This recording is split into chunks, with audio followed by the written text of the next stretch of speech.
Thanks so much. So, yep, we're hoping for a long series. You know, like we used to be kind of the Game 5 curse when the stage started, and now all of a sudden we have this weird C9 superpower. But anything can happen. Paris Eternal versus the Boston Uprising. Hey, maybe the Las Vegas Eternal. Avala, coffee sometime? Because I'm feeling it. They're close by.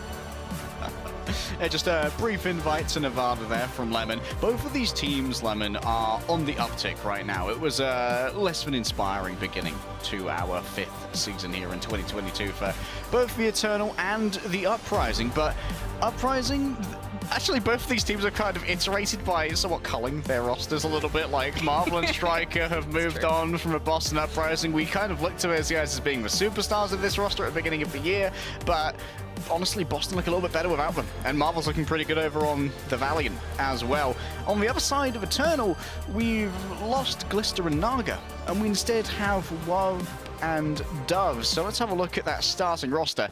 It feels like every week Paris Eternal are going to get so much more powerful, Lemon, because they kind of get this exponential buff of integrating new DPS and being able to build up synergy at a level where a more established team has already got that, and so they can't improve at such a clip as Paris can. On the other side as well, when I look at the tank, Darn and Vestola, this is an excellent meta for them. Vestola is a beast on the Sigma, and Darn, I think if he leans towards the Wrecking Ball, is going to be a fearsome force. Yeah, Dawn's especially a highlight when it comes to European tanks, of just one of the few contenders tanks at the time that was able to play Winston and Ball and all these other things. And then like you bring up Dove and Wub, well together, Dove and Wub make Dub. Okay, so they've already gotten one dub recently against the New York Excelsior, but unfortunately, Paris Eternal I don't think are in the running for the Midseason Madness, but Boston Uprising mathematically can still get in, but it's about getting win after win. Take a look at the starting roster for the Boston Uprising, because it will not be Itzel starting on Control. It's Punk this time. Yeah, the de facto leader, in my opinion, Punk. I think that Boston Uprising, having Faith and Punk in, is sort of admitting that Punk and Faith, they're their most consistent players. They are the backbone. They are all reliable. Boston Uprising can always count on Faith to be making the right play when it comes to the ultimates with the rally, or when it comes to choosing where to put the whip shot on the Brigitte. And Punk, he's kind of like a mental leader as well, stopping things from spiraling out of control when things go wrong. Punk has been crafted by President of Gaming, Huck, into being the leader that Boston need when they're in the field battling their foes. And it's an obvious fact, I think, even to the team, that Punk's leadership is such a boon to them. But when you talk to the coaches of Boston, as we did in the past, it's about integrating every single person on this team, including Itzel. And of course, you're not going to bring in Itzel in Control, because I forgot it's also a push week. So we're going to New Queen Street as our first map. And Punk has been that flex pick, like maybe not to the level of Reiner, but still something that Boston can lean on, whether it was the Sigma. Punk even learned the Doomfist at the start of the stage, but it's the DPS of Boston I've always had the concern with. Even at this point in time, they just haven't embraced Sojourn whatsoever. It's been more Valentine May enabling Punk's Sigma Brawl. Yeah, the DPS of both these teams are Owl tier Lemon, but maybe not world class just yet. However, we are in early days when it comes to seeing Dove and Wub at this level of competition, both from freshly picked up from North American contenders last year. Of course, our Contender Summer Series is starting off soon, so make sure you check out the Path to Pro on Twitter if you want to know more about that and have some Overwatch 2 competitive action. Boston Uprising, Victoria and Valentine. These guys are well suited to fast dives if they do want to move into it. Victoria, not the best known for the tracer, but has been picking it up more recently. Classically, Victoria has been more of a long-range hit scan specialist, to the point where on Uprising Academy, Victoria was basically brought in to play Ashe and Widow, and that was about it. And instead they had Stella come in to play the Tracer. But now, Victoria, you have garnered my attention, my son. Is that a Sojourn? Oh, praise the infant in the sky. Victoria's playing Sojourn. I've been waiting for Boston to finally get with the meta, get with the times. Now, Valentine, we know the May's coming out to enable Punk Sigma, and that's through those isolation walls. Wub, and I mean, the rest of Paris Eternal have had time to incorporate the dub. Wub and Dove together. Dove's on the Tracer, something that's in his hero pool. Maybe not his best known hero, but Paris, I'm excited to see this new look from them. Oh, Drudro's already so low. Must have caught maybe headshot but wasn't fully charged from Victoria or something. But finally, Dove has made their way around the back. Look at the positioning of Paris Eternal, though. If Dove moves in too quickly, they're not going to be well supported on this dive. Well, as that first May wall keeps Don trapped in, he's using the statue, though, to protect himself as Wub. But when he connect onto anything, he's getting charged up really quickly as he would playing against the Sigma. But it's Dove that has found his way into the back line. He's keeping range from Fate to dodge a shield bash like he did just now. But against 1v3, even Dove can't do that. So Boston, gotta take a bit of a rest. Punk has been slept through the bottom side of the screen. Dredro still kept statue position, and he's dead. Yeah, Dredro as well. Very much well known as a main support Lemon. Not a huge amount of expertise when it comes to the flex supports like Liana. So this could be a couple of growing pains for Dredro when it comes to assuming the escapability that he previously has had on the Lucio and on a newly mobile Brigitte with an extended range on that shield bash.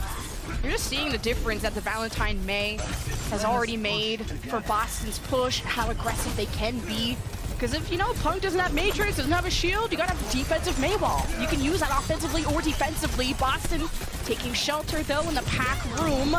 And there's a pulse connected on the something, probably shield. So Boston are chilling for now, and Paris have robbed Boston. They have taken the bot. I see you. I'll be taking Timmy, thank you very much. Nano, good to go. Is that, I think, yes, it's a full hit. Punk should die here. But I don't know if anyone can really get on top of him. It's only Dove there.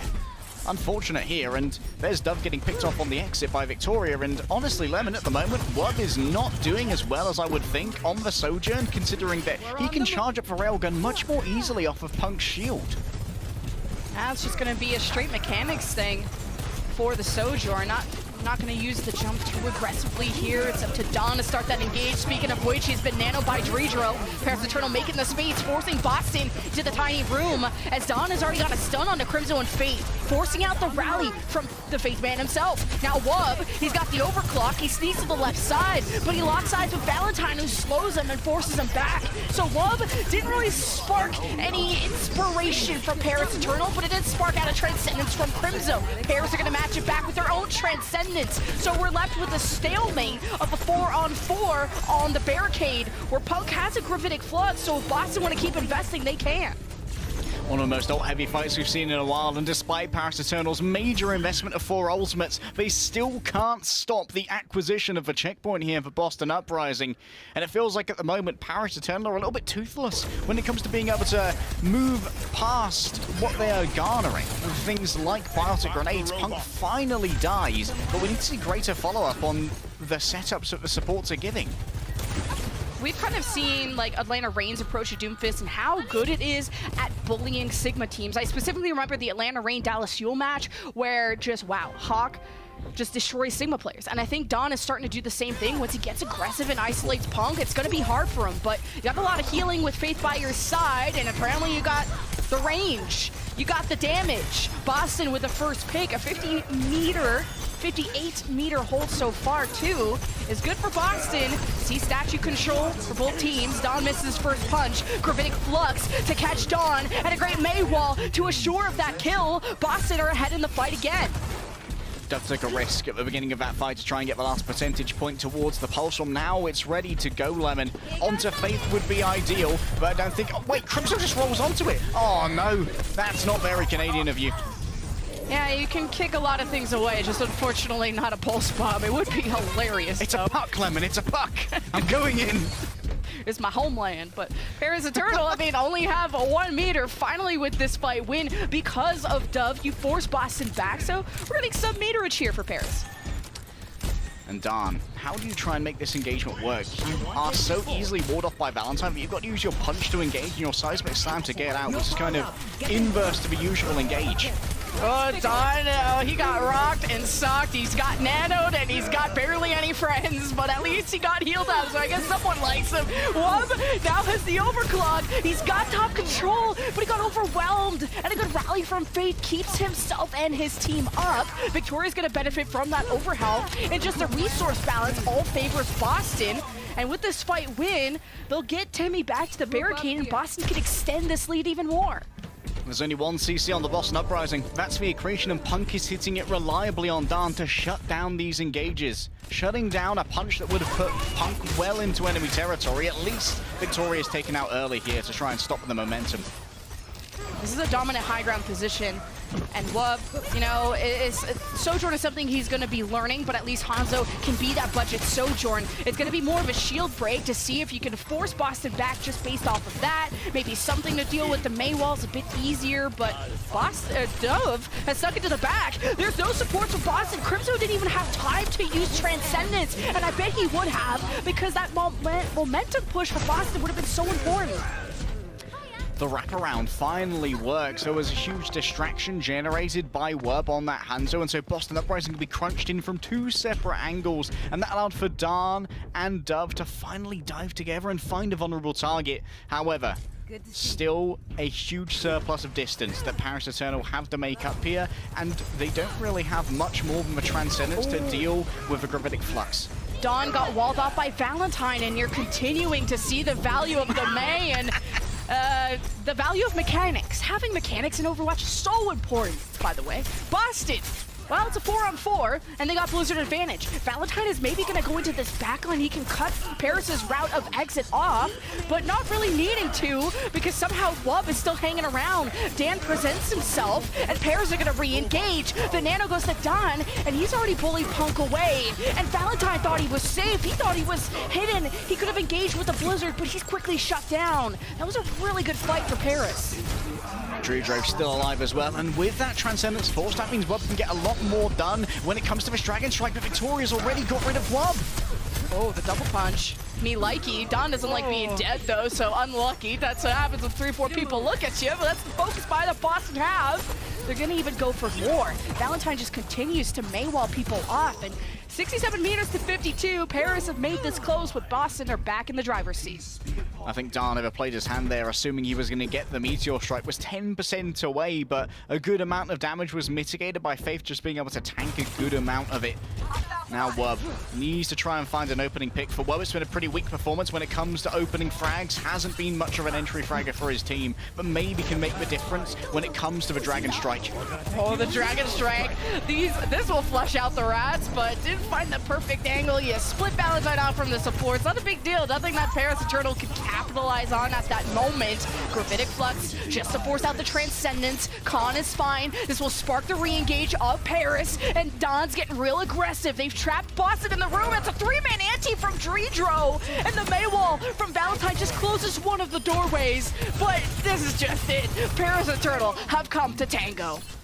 Yeah, but Wub being picked towards the end. This is bad news, Lemon. Wub's going to take so long to return to the fray if he stays on the Hanzo. Going up in the air is an interesting choice from Faith, who's now moved over onto the Baptiste, hoping that the Immortality field is going to be just what's needed to stop Paris Eternal in their tracks. However, I don't think it works great against the Doomfist. Well, Nanos work well on Doomfist. You got a kill out of it, so I'm just going to go with the evidence on my screen. Dreedro almost died and somehow preserved his own life, had to ante himself, and now Don gets to be aggressive, but too far away from the Meteor Strike to keep committing, and wonder what if Dreedro couldn't keep him up. And without Don, I mean, Paris Eternal don't really have the engage. They only have Poke, and Wub and Dove can go for those picks. You're close to overclock, but you gotta wait for Don. Oh, Dove picked off at range by Crimzo, but it's just an equal exchange. Both of these teams taking such haphazard and potential to clutch Roots Lemon. Every player is kind of playing their own game at the moment, and here comes the overclock to try and put the finish on this one. Yeah, 4-on-3 for Boston, the overclock. Oh, God, the dome on the Wub. Paris Eternal supports are on the high ground. They're going to support Don as best as they can. He's got the Meteor Strike. He's finished off Victoria, and Don's looking for more. He's now bullying Punk. The barricade in the hands of Paris. 67 meters to 57 with 30 seconds remaining. And Paris Eternal have to go big, but you don't have Dreedro, and Dove is getting slow heals by Khan. He'll have overclock, but what kind of positioning is Dove going to want to take to enable this? Everyone forced to share one Harmony orb to get the healing. Khan is 18% away from the Transcendence, and that could be an ultimate if it decides everything. On the other side, Boston Uprising, if they can set themselves up on the high ground, and Dove gets solo blizzarded! Oh, he's the threat. He had the overclock. Boston recognized that, and they deal with what, 2? Paris have no damage. It's up to Dawn to keep this overtime alive. He'll have all the attention of Dredro. Because Transcendence came out too late. The burst of Boston is too strong, especially with the Sojourn. So overtime will go away. Dawn may get a one last touch, but the Transcendence is too much. Boston looking fantastic, and they'll take your map number 1. What a discovery by Valentine, finding the Sojourn, using the solo Blizzard after seeing the slide get used, thinking, there's no more escape for Sojourn. You are the clutch factor in this next fight. You could be the one to make the difference, so I must remove you, I'm afraid, my friend. Boston Uprising.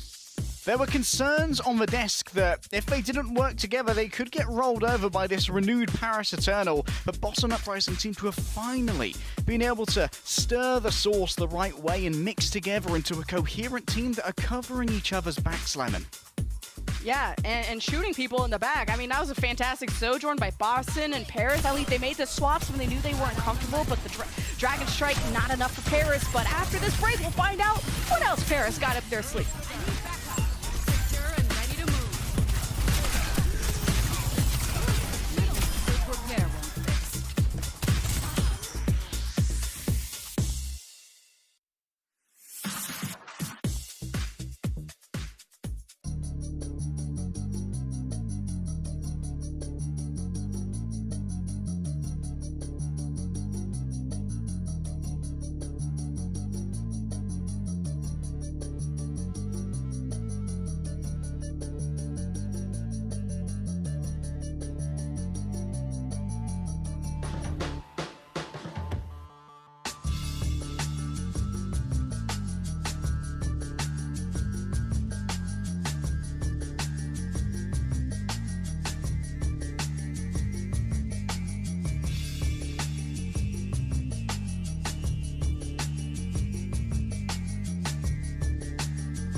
Sometimes you get dub, and sometimes you get wub wub. Take a look at a replay of the final moments of that new Queen Street. This was a fun blizzard.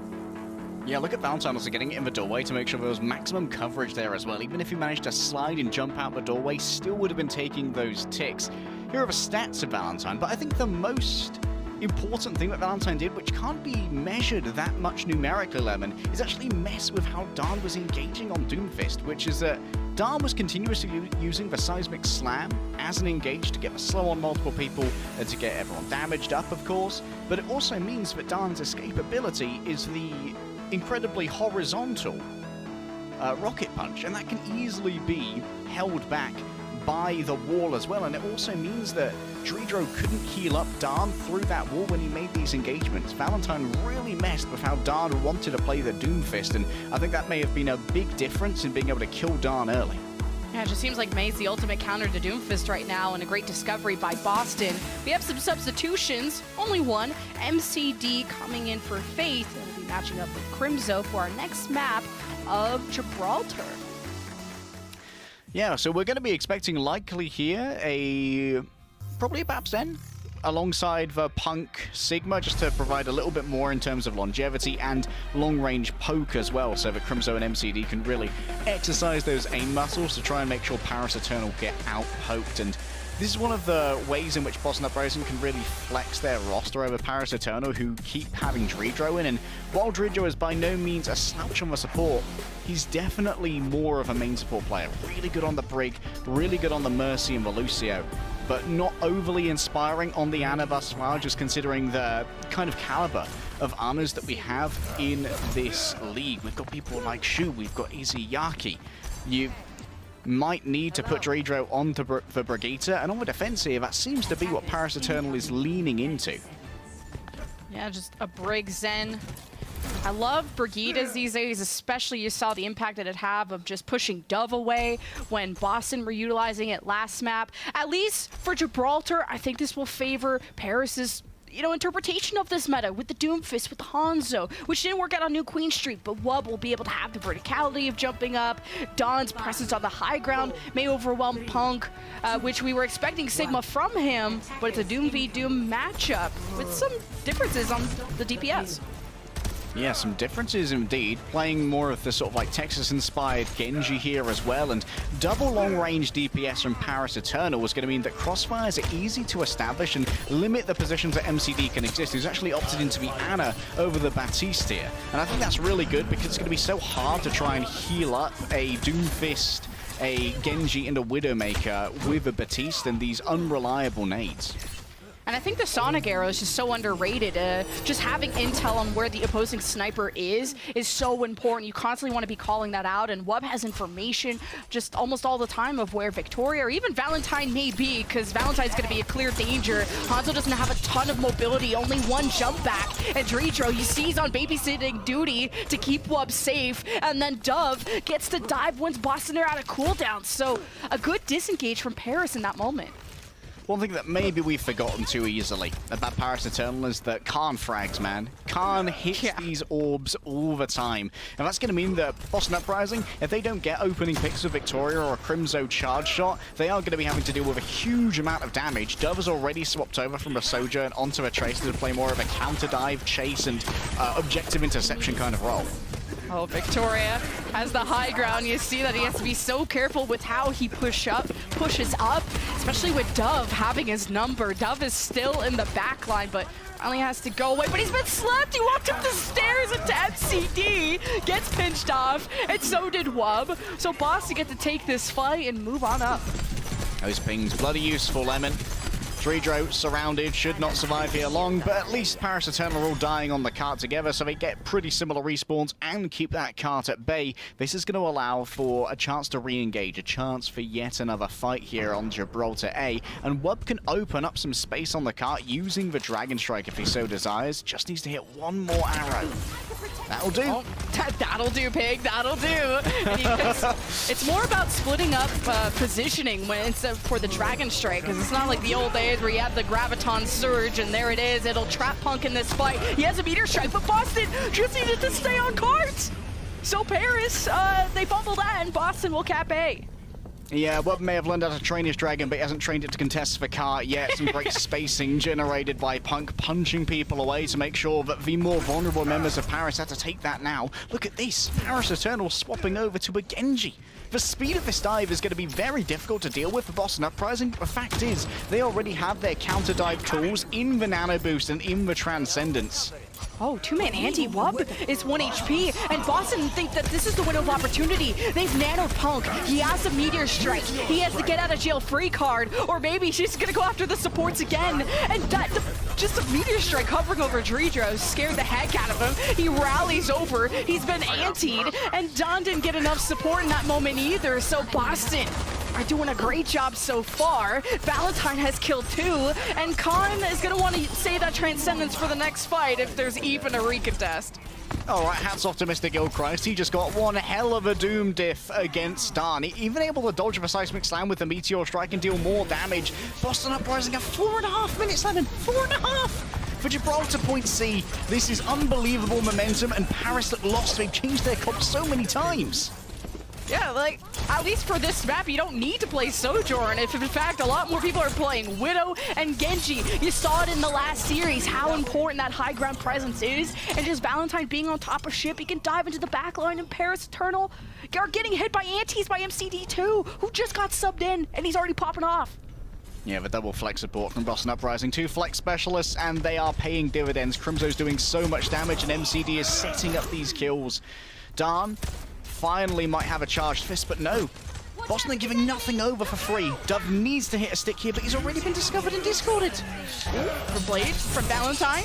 No, didn't want to wait for the nano.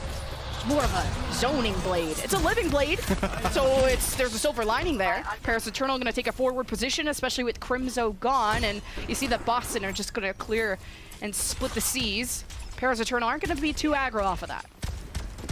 Dove still looking for a place to put this bomb, ideally onto a discorded Punk. That would do so much damage and likely instantly remove the Doomfist from contention. Darn at the moment is demanding a huge amount of attention, being loud with the hand cannon on the right-hand side to draw over these crosshairs and give Dove space to maneuver. Oh, Punk gonna make some space quite nicely. Got a nano. Oh, he just knocked Wub in the back. Not enough to kill him. Oh, Dove ain't wanting that smoke either, and Wub's trying to deal with it. Well, Punk hasn't killed anything yet, and now he doesn't have MCD or Crimzo, so that's a reset. Yeah, it seems like this corner is really going to be a troublesome spot for Boston Uprising.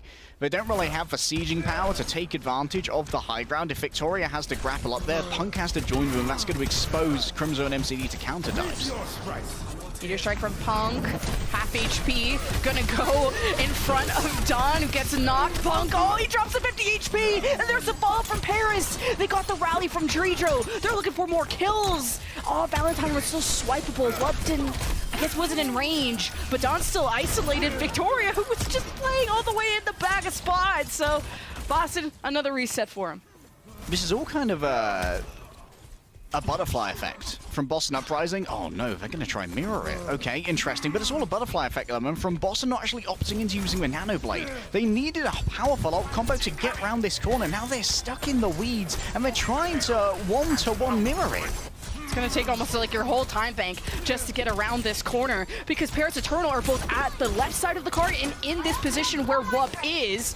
And this pinch effect, as soon as Boston move up, they get surrounded by Paris. There's a Transcendence forced out by Khan. I wonder if that was from Valentine or whoever, but Punk is overwhelmed and Crimzo was too late with the Transcendence. But Boston at least can try and engage off of it while you have the extra healing.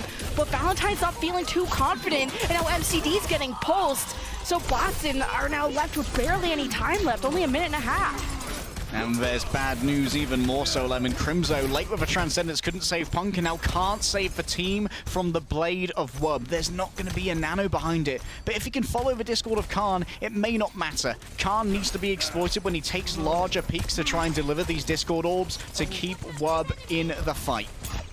So Wub and Valentine are fighting for this position, but Wub is taking more aggro peaks, and Dove is in the backline constantly. You got a Meteor Strike from Dawn, just a reposition behind Boston. MCD panics. He nanos Crimzo just to help him survive, and Paris have lost Dawn, so they're okay to disengage, and they're not going to be able to escape that easily. Wub's dead too, so Paris are going to have to give up some space here and fight for the end of C. Paris kind of losing that on the counter dive thanks to the heroic nano of MCD. It does mean now the blade is going to be naked from Valentine. Lesser damage going to be coming out. Needs to exploit a usage of cooldowns from Gibraltar first.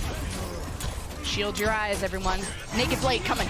Valentine, he's in. Oh, Wub! He dashed up, but Valentine followed.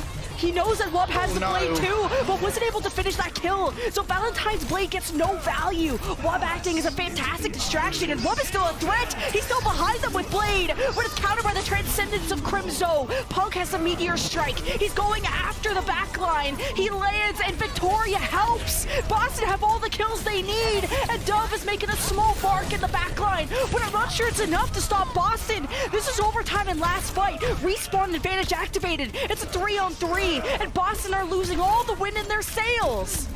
Khan still do be fragging. Look at this MCD free casting from the back. Dan is slept. Wub getting reset after reset. If only they continue to kill, but Valentine, the same story. And Shreedro can't get there, Lemon. The Immortality field arrived, but that Frisbee can't contest anything. By the skin of their teeth, Boston Uprising turn a 4.5-minute time bank on C into an overtime completion. A 3-on-3 at the card at the very end. I was like, oh, Boston, they're not killing, they're not focusing. And I think that was because Dove was behind them, and I think Boston started panicking because Crimzo died, and they're like, okay, now we have to go into kill Dove mode or MCD is gonna die, and without him, the fight's just chalked. So I saw Boston get a little bit chaotic there at the end, but then they unified around Punk's leadership and how important it is to have on his team. I mean, Boston have a way higher win rate when Punk is in. Ready for battle. That they do.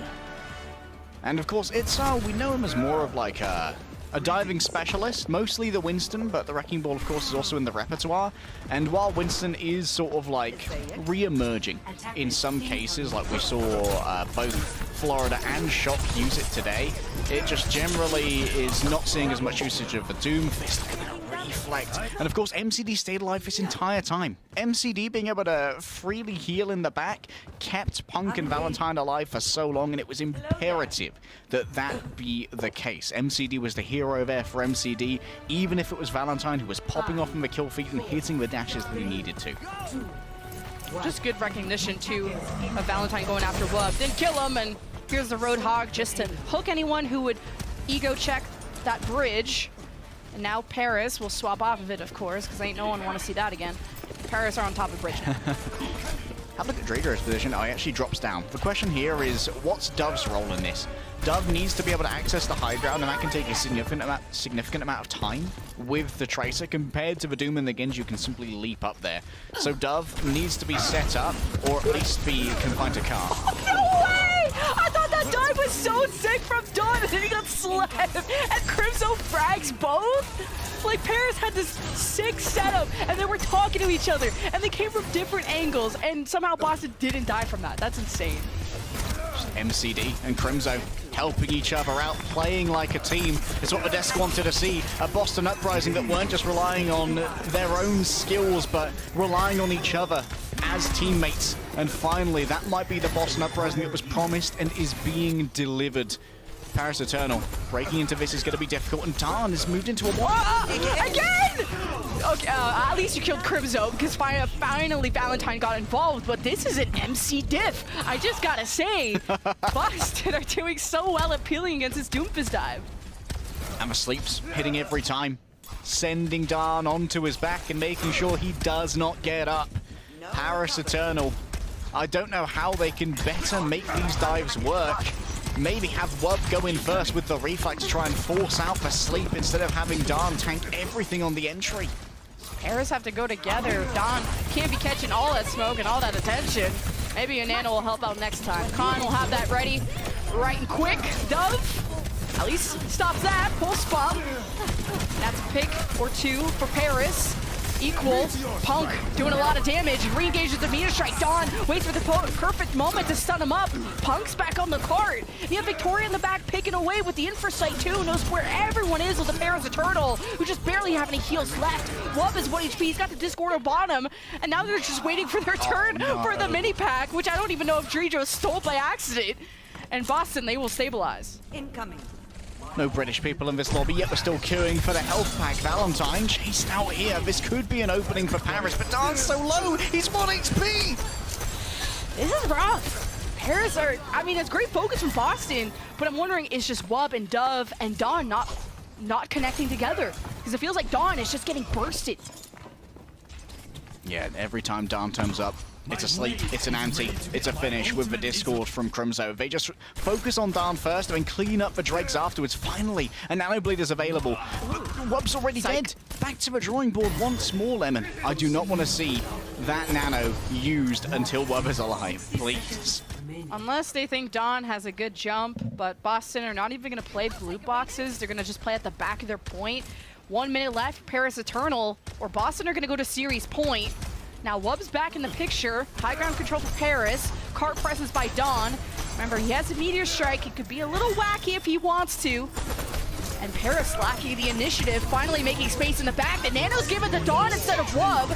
Countered by the Transcendence. Now Wub's Blade could have more effect with the Transcendence out of the picture. And he has the overhealth of the rally to help him out. Wub's in the back, and Dove's by his side. He's swiping left and right on Victoria, but just can't keep their match. And MCD's been pocketing him this whole time. But it doesn't matter what Boston do, because Paris have capped A. The disengagement was strong enough to push that cart through, Lemon. Overall, the plan was solid, but to be focusing on Victoria, who's been biotic grenaded and is still getting 50% more healing while double pocketed instead of going after the supports who are pocketing them might have been a bit short-sighted. Wub just could not catch up to MCD. In the end, though, Paris, they split their forces effectively and they prioritized the cart. Juja did not prioritize shielding there, though, and Victoria showing just how dangerous he can be. Paris are already just fighting at halfway point. Dove has killed 2. Boston had no time to set up, stabilize, even breathe, probably even play the game. Crimzo keeps getting these random double kills. Now in this point, it doesn't really matter, but maybe it slows down Paris just a little bit.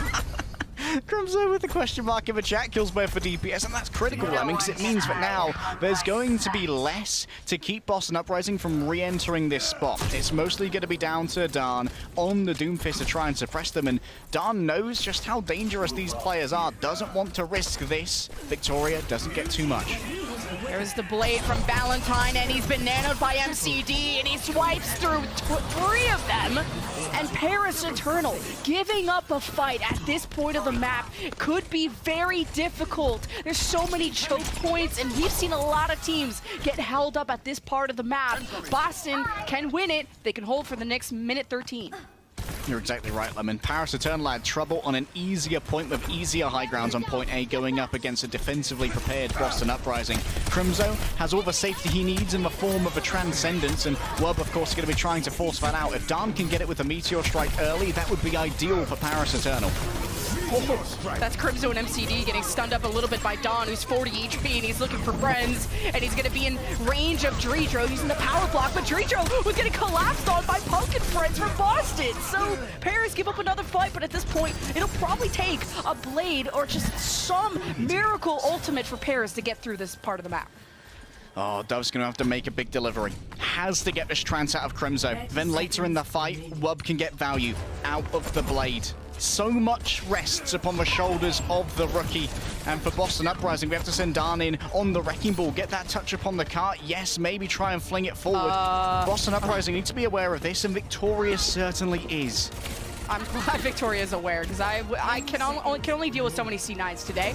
You got Boston already in the back line, as Con and Dredro are not even allowed to fight in this part of the map, so anyone prepares a turtle that's forward is not getting any heals, and Dawn realized that too late. Wub and Dove still have DPS ults, and what can they do? Dove's got the Discord Orb on him, and they have to trade spots on keeping this overtime wick burning, and Wub just hasn't found an opportunity to use Blade. He was waiting for Transcendence, but now that that's out of the picture, Dove doesn't connect on the pulse bomb. It's the supports from Paris Eternal that are back, and they've had the space to maneuver now. The rally and the Transcendence, they have the heals, but do they have the damage while Wub isn't there? It's still up to Dove, and Dawn has been slept. They get the Blade, the Nano one, in fact, from Valentine, and this will blow out the candles of the Paris Eternal as the overtime wick will burn away. It's up to Wub and Dawn, and ain't much you gotta do without supports. Paris will drop Gibraltar, and Boston will go to series point.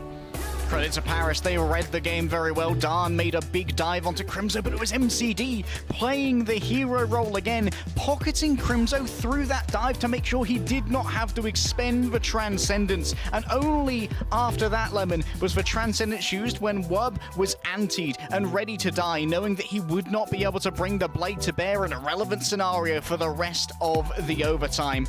Yes, Wub got back with the blade, but at that point, it was 2 versus 5. Boston Uprising, they're playing like a team. They're covering each other's backs, and this is looking bloody good for them so far. Oh yeah, Boston are gatekeeping, girl bossing, and parents were not allowed to play the game. One final map potentially. We'll find out what the result of that is after this break.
Get off the point. They got a bit of Custa vibes? Are you smelling something in the air? Well, don't worry, because next week is another perfect chance to get your pick'ems in, and you can even do it on the Overwatch League mobile app. It's available on Google Play and the App Store. And I know even the desk leg day was pretty split on predicting this one. I mean, half the desk thought Boston, half the desk thought Paris. I was not expecting kind of the 3-0 direction we got today.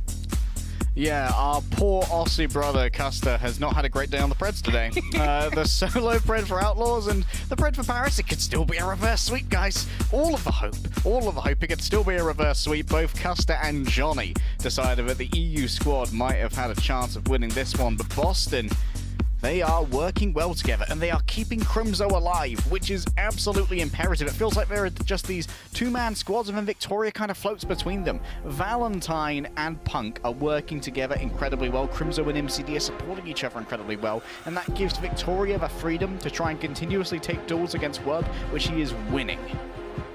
But at least Paris Eternal, it seems like a long-term project. We've already confirmed, you know, they can't make the Midseason Madness, being 1-7. So this is a period where it's risk-free to just try different things. You know, Wub even brought out the Sojourn at the very start on New Queen Street. Didn't work out, went to the Hanzo. So it's like Paris Eternal have a array of game plans. And when it comes to King's Row, we've seen almost every composition from Winston, Doom to Rush, where Rush is seeming like the strongest look, but neither of these teams have really run Rush, except maybe one time where Idsal came in for Boston and it did not work out. It wasn't great. It was not fantastic, but Boston Uprising here. No Valentine May. Instead, it's going to be Valentine on the Genji, which is interesting considering that I thought that Valentine might be playing a little bit more with Punk to try and protect him from the accosting of Dan, who we would assume is going to play the Doomfist, or indeed maybe even play the Reinhardt later on if there are certain stimuli that demand that. Boston Uprising, they aren't going to have as much instant damage from a poke as Paris Eternal would with the Hanzo, because Victoria is going to require a little bit of a charging period on that Sojourn, and so there is going to be a little bit more space for Paris Eternal to take some more egregious peaks. Yeah, Sojourn's just really strong as in this close medium range part of the map. Can kind of jump up to these high grounds. So I love that Dove has it out, and that's a new look, because I think it was Wub last time that did it. Wub's job is going to be the shield break, as Punk is still on the high ground. Boston just playing hide and go seek, because they just don't want to be a target to Don's engage. Check out MCD and Crimzo here also being on opposite sides of a high ground so they can heal each other in case of emergency and then meet up in the corridor afterwards. Punk has kept Paris Eternal at bay for a moment in their long poke phase. Remember that Paris Eternal, they don't really have the mojo behind Dan to claim space too aggressively. They've got to wear down the shield instead and claim it slow. Oh, Punk is slept, and yeah, you just leave him alone because you're already starting to generate a take if you're the Paris Eternal. But as Wub stepped up too close to the objective, he's found by Valentine, and Paris Eternal are trying to go under the defense, and now Punk gets the brawl close range. He has access to the supports, and Dredro and Khan are trying to run, and just all of Paris got dismantled, and they never got a tick out of it. No tick gained. Leaving too quickly, hoping to take advantage of Valentine getting a little bit adventurous to create space off the back of Punk getting slept. Crimson hasn't been able to do too much damage thus far. It seems like it's all healing for Crimson at the moment because he's playing in a very safe position. If Wub or Dove wants to do real damage to Crimson here, they got to put themselves well into harm's way. Yeah, Wub's just not on shield break duty just because Punk's so good at regenerating it. Wub's like been creeping up on the flank and is sniped at MCD, and that's big. MCD was holding on to Nano to maybe give it over to Valentine or maybe even Punk to brawl close range, to be honest. There are so many options, but this flank from Paris, it's creative, and it's forced Boston's backs against the wall. So you already got one tick, working on the second. Paris have a leftover Dragon Strike if they want to flush Boston out of any position they don't like, and Don just gives them the backhand, and that'll force Punk to the low ground. Huge punch there, just means that there's no chance to contest. You saw that Punk was actually keeping his back to the window in case MCD decided to give over the Nano from the respawn position so Punk could dive onto a point and survive for a touch longer. That was exploited well by Dan, who read the situation. And now Paris Eternal, they can try and move forward using things like the Nano Overclock to buy this space, but Khan has to try and hold on to the Transcendence to deal with the gravitic flux in the hands of Punk. Still have the Dragon Strike, but it's the Nano engage first. Dawn giving it over, dives immediately to the right, has found Crimzo. Discord Orb on him, who will win the duel? But the Crimzo gets the last lap, he gets the Trance back into safety, and he gets the heal Punk back up, who's gonna brawl in the front line, but it's so overwhelming when Khan trances Dawn, it keeps him in the fight longer, so the later trance pays off for the Paris Eternal, and they get halfway to point B. The later trance pays off Lemon in terms of winning the fight, but now there's nothing to answer the Gravitic Flux and the Blade. And the Flux can be paired so well with the Overclock. While everyone's stuck in the air, they're easy headshots for Victoria with the Burst. So here, Paris Eternal, in order to win this fight, they need to take the initiative and strike first before Boston can set themselves up to use these ultimates, but don't have an active counter right now. Well, Punk doesn't have an active shield, but he's going to try and grab Flux at half health. He's caught 2 in it, including the Ana of Dredro. And Boston forgot to float back down to the objective. So Paris will cap B, and now 4 minutes for C, and now there's stagger kills. Oh, that should have been such an easy fight for them. I think Punk might have floated a touch too high. That's a heartbreaker. But for Paris Eternal fans, it's a ray of hope. For Custer and Reinforce, it's a ray of hope that maybe the Preds won't be 6-0'd against Wub close to the Dragon Strike. Remember that Punk's going to have trouble getting away from that one and could be punched into it by Darn as well. To contest for the high ground too, but Wub's not really interested in that. He's gonna throw the Dragon Strike behind Punk. Punk is trapped in this fight, but Valentine is above to provide some support, and Dredro's so extended forward, he's frontlining, so the Blade is gonna chop him up to bits. Valentine gets Mega, he can keep going. He's met Dove down in the corner, and still best Dove through that. Valentine has killed 2 people in this fight, so Paris has lost some, but they're still having card control somehow. Darn did exactly what I wanted. Actually, what a rock! Actually managed to punch Punk into Wub's Dragon, getting that extended stun, so Punk just ate so much damage. Boston Uprising now are going to have to try and defend this without ultimates for a while, but Victoria's at least bought some charging time by getting that early headshot onto Dove. Risky moments from Darn, but it's fine. It's just a poke battle for now, Lemon. Yeah, Paris Eternal at least have Dawn close to Meteor Strike, so he can be aggro with this. He's going to position to the right side, just forcing Boston back. He's got a bit of a stun up on Punk, who's got the Discord Orb on him. Seems like Paris want to focus down this shield and focus down this tank. Dawn gets rocked again, and it's bursted there by Valentine, who swipes through. And Boston are doing so much with Valentine on this Genji. And now they get high ground control with Victoria too. Overclock next fight. Boston can take a lot of time away. The order is given. The demand is met. Wub has moved over onto the Genji themselves now to go mano a mano when it comes to the Cyborg Ninja up on these high grounds to make sure that no one can exist there for free. Dove wants to snipe away at range here, and of course against Punk can easily charge up that railgun. Dawn starts to bully Punk, but Dawn's losing out. He's also been antied, and as soon as he does, he uses Meteor Strike to go back to safety. Transcendence available from Khan. He's a bit further away, so he has to have the perfect reaction time if Dawn gets in a little bit too much trouble. Boston have a lot of burst. They have way more ults. Grab Flux to initiate the fight, maybe, but it's Valentine who gets Nano, dives into the back. He's been antied, and Dawn starts his re-engage. Punk now has to stop this fight somehow with a grab flux, but I think it might have gotten canceled. And even then, Khan had the Transcendence to heal his team through it. Paris plays so well reactively. Minute and a half left. Will there be someone to contest? Dredro gets the touch with the Transcendence. Punk has to get back soon. Valentine blades, but he gets kicked by Khan. And surely this could be a good ending for Paris.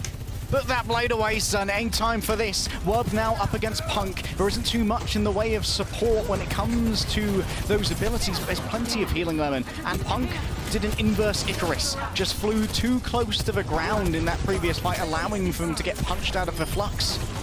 And Paris only lost 1 at the start of that fight, and they just hesitated and gave up so much space where really a Doofus can't afford to do that. And look what happens as soon as they give up space. Valentine jumps in the back and kills everyone. So Paris has a chance to finish the map there, but 42 seconds will have one last chance to do so.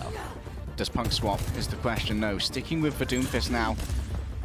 Hoping that it will give a little bit more staying power on the cart, using the power block and of course the ability to intercept the Paris Eternal rotations and really cause some problems for Dredro and Khan backline. Wub noted on the approach as Boston Uprising get closer and closer to this overclock, but what we really need to do is answer Wub's blade. Anti slows Wub down for a second. Paris fight for the top right high ground to get Wub in the best position for the blade. Does he want to wait for the Dredro Nano? He's quite far away from it. Paris just have to identify the perfect opportunity, but the Nanos give it to Punk. The initiative from Boston. The overclock starts. Punk has been slept, and Victoria's looking for picks. Now Paris are hiding through the right side, and Wub gets destroyed by Crimson once again as he blades, and Paris netting nothing off that ult fight. They get off the cart and will not be completing the map. What a game Crimzo is having. Just kicks the blade out of his hands. A disarming strike rolls a nat 20, and Wub simply folds under the pressure. Paris Eternal, they were gifted point C with a hefty time bank by a Boston Uprising disregarding of the objective. A missed battle plan that should have been an easy dub for Boston at the end of point B, and really getting Paris stuck in the weeds of the streets. But when it came to getting around this corner, pushing that final area, Crimzo and MCD remain so much of a threat, because when you're trying to push that final area, Crimzo and MCD, they can operate with so much safety, they can play so much physical cover, and Paris Eternal couldn't get Dredro and Khan into a position where they could equally support their front line, and that meant that Valentine, Victoria, and Punk could take much more egregious angles. Oh, we get to see it again live. I'm so sorry, Wub. I can't believe they did you dirty like this. But I mean, that's just the power of why Zen is in the meta right now from the recent patch. You guys haven't caught up. Welcome, a good morning from your coma. But there is a knockback with the Zen kick. He's got more health and stuff like that. So you saw the power of when you put a good flex support on Zen, how horrible that is for dive, and why a lot of teams have gone away from Genji and from Winston. But sometimes Genji in the right hands can get a good execute. This time it'll be Valentine. He's looking to deflect anything, but finds nothing. Never pull a blade on a man with a hat, Lemon. It gives him resistance to slashing damage. Boston Uprising have sort of Punk over onto the Doomfist, and it seems like they're going to be sticking to their guns here and sort of like the pseudo dive of the Doomfist Genji supported by his double flexes, and it's another change. Punk back over to the Sigma now, hoping to slowly claim this area and maybe exploit Dawn getting touched too frisky. He's already been antied and discorded. Yeah, Boston are going to want to just brawl on this point. Wub, though, has control of Hotel, and I'd love to see Valentine pay him more attention. There is the approach. The Sonic, though, alerts Wub of this push, but Valentine still gets ahead. Could set up MCD to be safe, although MCD did get antied. Looks like he's okay. Less duration on the Biotic Grenade is pretty nice this patch. Valentine has found the supports. He's already killed Khan. He's dodged the sleeve. He couldn't deflect the anti, and this is not a winning situation. You at least get one support out of the picture, but is that really enough for Boston to yield the fight? Now they've already acquired 2 ticks, and without Dawn, Paris don't have a recontest. Dredro has been found as well by a roaming Victoria, and that all opened up with Wub getting picked by MCD, hitting a cross-map Bionade, and Crimzo getting the finisher. Boston Uprising, they have playmaking supports now. We wondered if Valentine and Victoria would be these world-class DPS, and MCD and Crimzo said, we don't need entirely world-class DPS because we're going to share the load. We're all bearing it on our shoulders here. Atlas may have shrugged, but Boston Uprising have some incredible trap muscles going on right now. Oh, yeah. Those things look like bat wings on some people. It's kind of gross. Well, they run into trouble, they just shrug it off. Well, it's a good thing you're called leg day, but there's Pulse from Dove. He's in the back. He gets a stick on MCD. Looking for his revenge on Crimzo, who's hidden and taking a room in Hotel. That means no healing for Boston for a few seconds, and Punk is in desperate need. He's grabbed the mini. He probably still has a shield to help himself disengage through the main choke. Valentine has even crept through, so Boston, once MCD are back, could be ready to re-engage. Punk, well, he's already dealt with Dawn. He's been nanoed. The Dragon Strike isolates Punk in the fight, which has forced 2 support ultimates to help save Punk, including the nano from MCD. So Paris thought they trapped Boston, but Boston said, you're trapped in here with me, buddy. And Punk actually was really patient there in being able to hold out before calling for the nano to save him. That meant that Dan ran out of the nano first. Ridger actually got into a very perilous position to deliver that anti-nade to Punk as well, and so was easily hunted down. Now Boston Uprising have themselves a gravitic flux that's going to be answered by Khan, but if it's going to be forced first by a Valentine Blade, Punk should be able to be the real playmaker here, or vice versa. Valentine will have to go in without the nano. That was you. 2 support ults were used to save Punk, and it helped out for now, and already the knockbacks are hitting Valentine, and the Transcendence is forced. Valentine might be okay with this. He's still up and above the defense. Dove has found his way in the back, but he's 1 HP. He'll be gone for a second. Grab Flux hits the supports, and Valentine's there for the finish. What a beautiful fight for the Boston Uprising. And there's no need for hero plays there. Boston Uprising had it all priced in their head. Valentine simply draws out the blade. They know Khan's going to answer it with a trance, and Valentine's like, cheers for the trade, mate. Real good offer that you made me. Just backs off, plays for safety, and waits for Punk to be able to sustain enough to get that after Flux, where there's no answer available from a Paris Eternal. Now there are 4 minutes on the clock, Lemon, and those 4 minutes stand between Paris Eternal and Oblivion in this series. Don's just going to be a big old bully on the cart. That's all he has to do is survive. But I know with he's getting antied, he's getting slept. All the damage comes Don's way, and he's had a hard time surviving until his cooldowns come up, and Dove lands a pulse on MCD, so Don can finally trust his teammates to do the work for him, and then he gets to engage with them and actually get to play the game. So Boston will lose the first fight of C. We all are playing a little bit of Overwatch 2, Lemon. Speaking of which, you'll be able to play Overwatch 2 yourself soon. The beta coming out in just a few days, so we can all play Junker Queen. That's exciting. And Boston Uprising, they do feel the exciting tingle of a near victory here, but Paris Eternal, remember, they have the momentum of their first victory of the season behind them. They defeated the New York Excelsior in a 5-map barn burner. Surely they can't die here in a 3-0. Nano available for MCD. It's okay to give this to Valentine if he gets into a good position. You don't always need to nano the blade. Don, on the other hand, gets his. Valentine, nano. He's crept into the back and has already killed Wub. Paris Eternal don't have the blade as a win condition. Transcendence forced by Crimzo to help stabilize Boston and take even more space. Everyone's healthy except Valentine, who's 6 feet under, and Paris. Gotta hope they don't get staggered even more. 2 players lost, however. Victoria doesn't care at all! 3 kills to Victoria! And now finds Dan hiding out. Lemon, this could be it. That's just it. I said don't get staggered. And, well, Treacher with Khan did. So Paris Eternal don't have any supports. And it's not like you can heal through Victoria's just one-shot potential with the overclock. You got a grab flux from Boston, lifting back up 1 in the air, and Khan is gone too. Boston get to the end and will take the map and the series 3-0. What a showing from Boston Uprising as well. They understood their win conditions. They looked at the counter arts from Paris Eternal and they played perfectly around them. Even in the midst of chaos, when they were playing these 3 versus 3 anti-stagger fights, they still managed to account for the Transcendence, force it out early and then finish off with the blade. Wub was shut down so heavily by Victoria, who had such a good showing on the Sojourn towards the end of that map.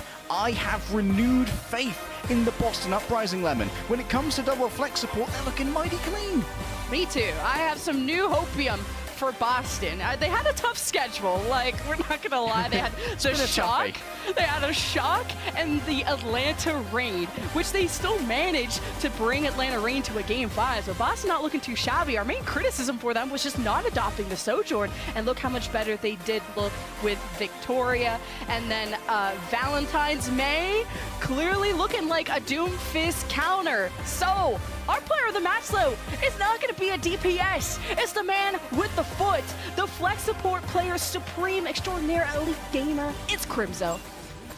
The starting kicker, the man with the hats, the Zenyatta god, Crimzo on Zenyatta, was an absolute tour de force, a devastating impact upon all of these dives. Look at the counter dives that he got, and working so well with MCD as well. And you can see that Punk and Valentine in that last replay, they actually got there too late. They came in record time to play counter dive, but Crimzo had already killed everybody. What a game he has had, and what a bit of enthusiasm this has given me for the forthcoming matches of Boston. You always say, like, blank's gift to esports. You know, you always insert a country. Finally, Canada can be proud for someone, all right? Crimson, thank you for being the gift to esports, the gift to Overwatch. At least, I think, yeah, Canadian. I'll go with that. And then 3 deaths per 10 minutes. He's not dying either. And I can't even count on one hand the amount of blades he shut down from Wub on King's Row alone. And that's going to put nightmares into the other team after VOD reviewing that one. Yeah, it is a good shout out to all of Boston Uprising as well. They just played like a team today, which is something that wasn't guaranteed, Lemon. It was never guaranteed that Boston Uprising were going to come in and play for each other rather than play as heroes. But we saw things like the continuum of ultimates that they used at the end of Point B. The I'll do nothing blade. This is my forcing trance blade. I won't even take a slash at them. I don't need the additional damage. All I need to do is force for trance and stay alive, then Punk wins it with the Gravitic Flux. They are activating their strategies with a level of selflessness that has kind of turned a corner for Boston Uprising, that they are now playing as a team rather than 5 players. And they're still playing for the Mid-Season Madness qualifiers. Like, they still have a chance. They climb up to 3 and 6, and now they're battling with Washington Justice, Toronto, and Florida for the last 2 spots. So we're going to throw it to the watch point desk after this break to see if we have an interview, because I'd love to hear their thoughts about this series. The Overwatch League is brought to you by Upper Deck, the official trading card of the Overwatch League. And by TeamSpeak, the official voice supplier of the Overwatch League.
Welcome to Post Show, everybody. I'm here joined now by Victoria from Boston Uprising. Victoria, congratulations on the win.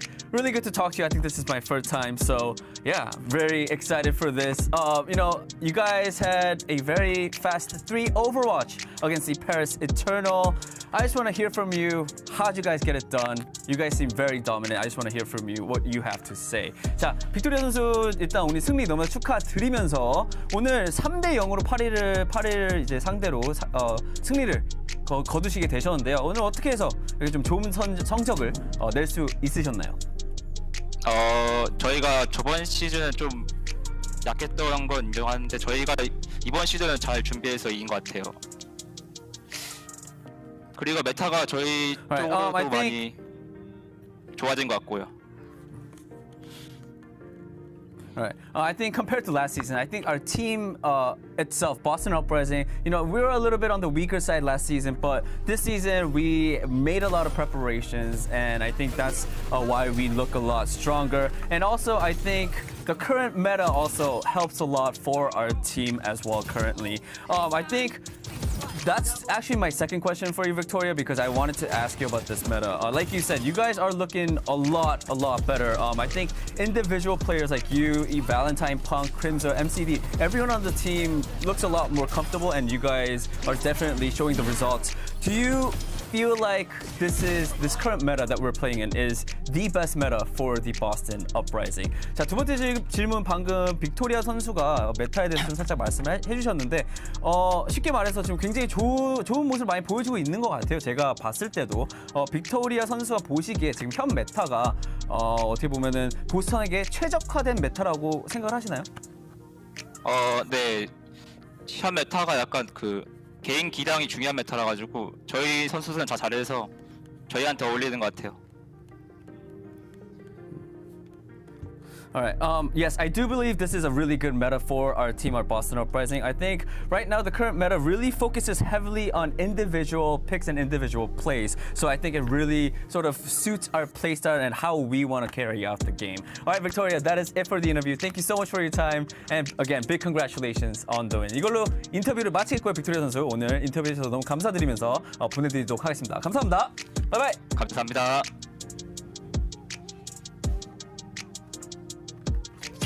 I got away. Another one. Another one. He's raking them up today. So you like double winning. You got the prediction right. You got the wave. You got a great day out of a player as well. In V Brothers we trust. Yeah. In Crimzo we trust. V's means a W. That's where it's at now. There we go. I flipped the coin. I take no analytical credit for this pick being correct. Did you really coin flip all of these picks? Actually, no, not all of them. Just the last one, and it wasn't a coin because I didn't have a coin. So it was a package of what is that? Hex flipped it for me. Like actually, no, like those breath mints. Mints. Yeah, That just flip that. You flip that, and the logo came on top, and that meant I went You lost to a mint. You lost to a mint bottle. Empty case of mint. It was half full, just so you know, it's not completely useless. However, you guys were wrong, so let's discuss.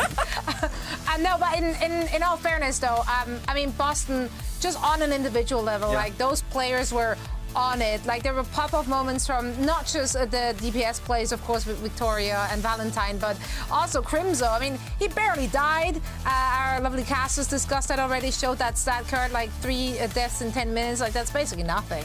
Unkillable. However, he was dishing them out.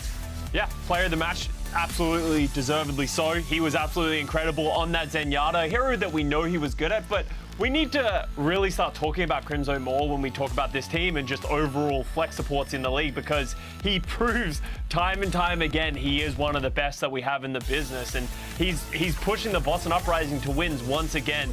But honestly, the entire Uprising team, I talked about it, and one of the reasons I predicted the Paris Eternal was I thought they had good individual players. If they could work and build off of that, they could sort of hit that next level.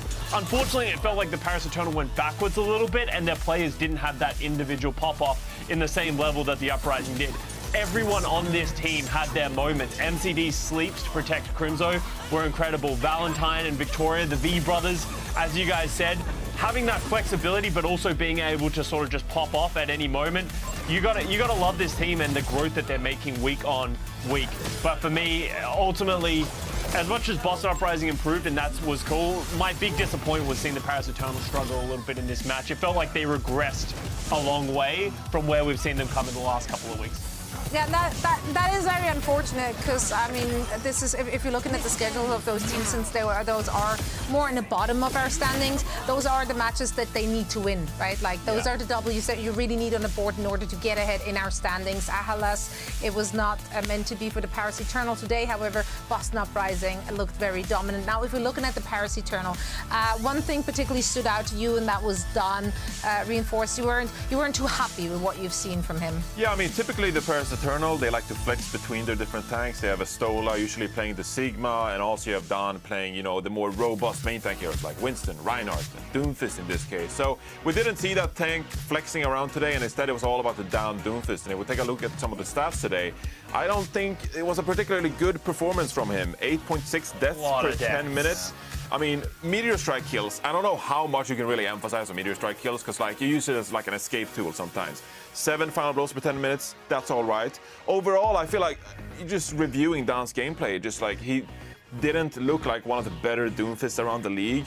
At the same time, he wasn't that synced either with the dives. We saw him in Gibraltar several times. It didn't feel like he dove in with Dove and Wub as well on the Genji. It often felt like it was a Tracer and Genji kind of dive, and Don was nowhere to really be found. He got picked so many times like at the start of fights. And I don't necessarily blame it all on Don.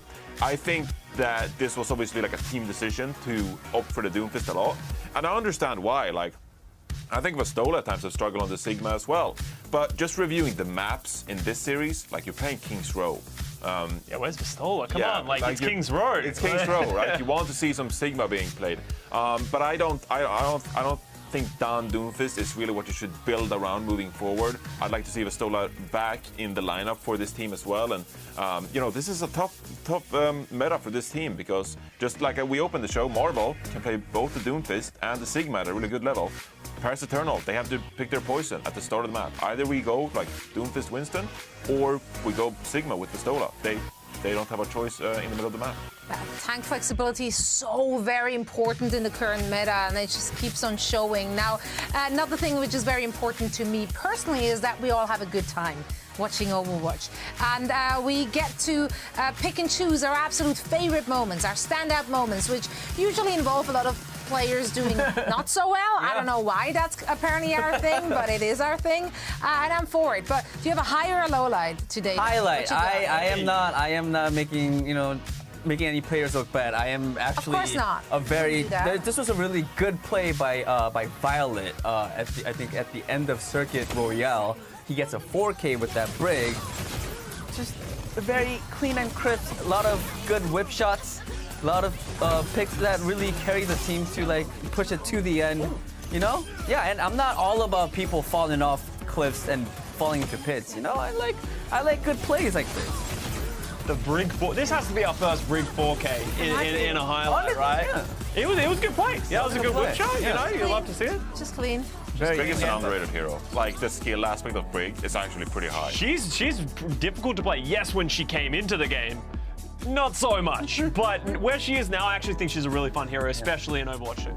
Another hero which always entertains you, and the masses, of course, Kasa is Genji. Oh, we all love a good Genji play. Yeah, we all love a good Genji. But this isn't even a good play or a bad play. It's another one that just made me chuckle. I just thought it was funny. We're going to see Kevster here, dodge, dip, dive, ducking, and dodging. Here we go. We have Pelican trying to hunt down Kevster. He should be dead. He's discorded. Get him. Oh, dodges that one.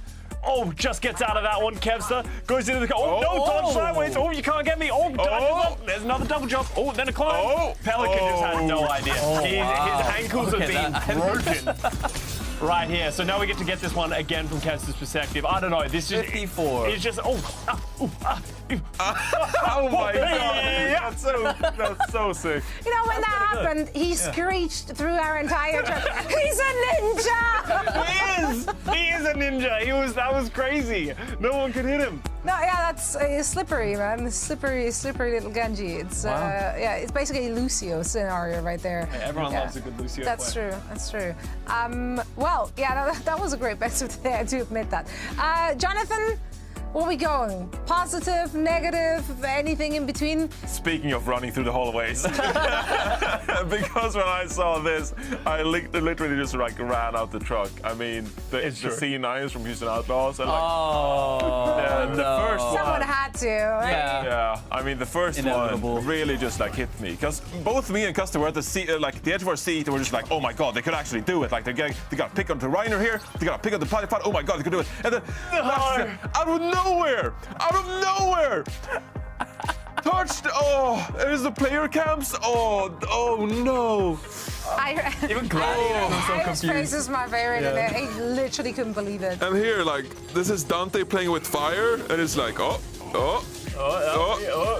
punch away. It's like, I mean, I understand you want to like maximize the efficiency, but like at some point, it's like, I'm not allowing this C9 to happen. I'm going to go down with the ship. I'm going to go down with the ship. I don't care. No C9's allowed, but instead he had to weave it, dodge in, dodge out. At least they doubled down. Yeah. What do you mean at least they doubled down? We don't need two C9s. Hey, you guys weren't sure that was a C9? Here, I'll double down and do it again. That was a C9, everybody. Another one. Another one. The first one was definitely more egregious. It was. That one really got me. And yeah, you were like out of your seat within seconds. He came out. I was outside watching the game outside, and then he came out and looked at me. He's like, and Johnny's just like, what? And I was like, I know, right? Best of the day. Yeah, man. I mean, what can you say about that? Surely, as tough as those are to watch for us, imagine being the player involved. Yeah. Like, that was the definition of Jake despair. That was the moment for me that I realized that Houston Outlaws pick was over. Like, I was bending because that was a rough map for Houston, but I'm like, they're coming back. Houston's gonna prove me right, and then break my back across their knee with that C9. So I do get like my entire Twitter timeline was just filled with Jake despair face. And we absolutely love you, Jake. So yeah, it was great to see your face all over the place. It's good to see you again. Good to see you again, homie. How about you, Zoe? Well, I'm glad you're asking. Yeah. Because I didn't forget. I got some big Lastra energy for you. Oh, another one. Oh, I love it. Another one. Give it to me. I mean, as far as a trade goes, this is a keeper. I remember this. The flanking Zenyatta. Oh, he went listen, all. if you don't care about that On's Widow, I got it. He's floating up those stairs, you know, like you can't hear the footsteps. No one saw him coming, and he got the kill. This is how you know he's deep. He walks in, he gets this frag, and then immediately like looks behind him because he knows like, the gladiators are coming from. Oh god!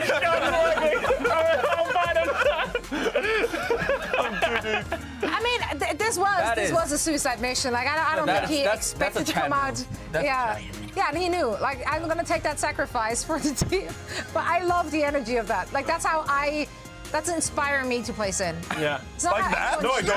Don't do it. But I just no. No. If the Widow starts killing your entire team and you're a support player, the solution is never to flank and try and deal with it yourself. Every support player out there has been in the position though where you go like, can someone please take care of the Widow? Someone please take care of the Widow. No one does it. It's fine. Your tank doesn't. Your DPS don't do it. You gotta do it yourself, So just man. do it, and then be like, it's okay. I have my ult. I'm gonna ult. Can you trans out of it? You're like, this is Try to fine. just sit there. Lastra would have done it. If Lastra had his transcendence, he 100% would have. Yeah, he probably did. 100%. That would have made it even like the better one of the day. Like that would have been the bestest of the day for sure. Big. Love that energy. Yeah, we had some great plays today, some great games today. Lots of ups and downs. It was an emotional roller coaster, and we got more coming your way. Not this week though, because this week is over. But next week we're gonna kick things off again with the East. So let's take a look at our schedule. We're gonna start with my absolute favorite color combination, which just looks so edible, doesn't it? Candy Spark color. going up against the Fusion. Then afterwards, we're gonna see the Chengdu Hunters take on the Rising Guangzhou Charge. So it's gonna be interesting to see if Rising. Yeah, you said Rising. No, it is right. They can't go down anymore. Yeah, the only way from here is up, true, right? yeah. No, Eventually they get the W. I don't They know have why I a said win. Raising, We've though. seen worse. So true. Now, in our Western region, of course, we're going to kick things off on that lovely Friday with the London Spitfire, who will go up against the Paris Eternal. Afterwards, the Houston Outlaws have to face off against the Atlanta Reign. And last but certainly not least, the Gladiators will be flexing their muscles going up against the Toronto Defiant. That's Houston-Atlanta game. I am very interested. Both have looked shaky at times, but Yeah. they both, you've seen their ceiling so far in the mid-season tournament. That could be a banger of a match. London, Yeah. Hardy, let's go. I miss you, buddy. Suddenly he's a super fan again. Look at that. They find success and all of a sudden What? he's, oh, I've been with you guys the whole time. What do you mean? I've been with them the whole time. We have Okay, receipts. just one time I picked Toronto, and now you guys are just. Yeah, they don't forgive. People they don't forget. Exactly. That's right. But you have a few days to make it up to them. So Right. I'm expecting lots of pro-London tweets as we're heading into a few days break. And then, of course, we're back with more action. Thank you all so much for joining us once again for another wonderful week of Overwatch League action.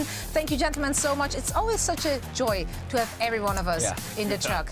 So stay healthy, stay well, stay safe. And I'm going to see you all again next week when it's time for more Overwatch League action. Thanks so much for watching, and goodbye. 안녕.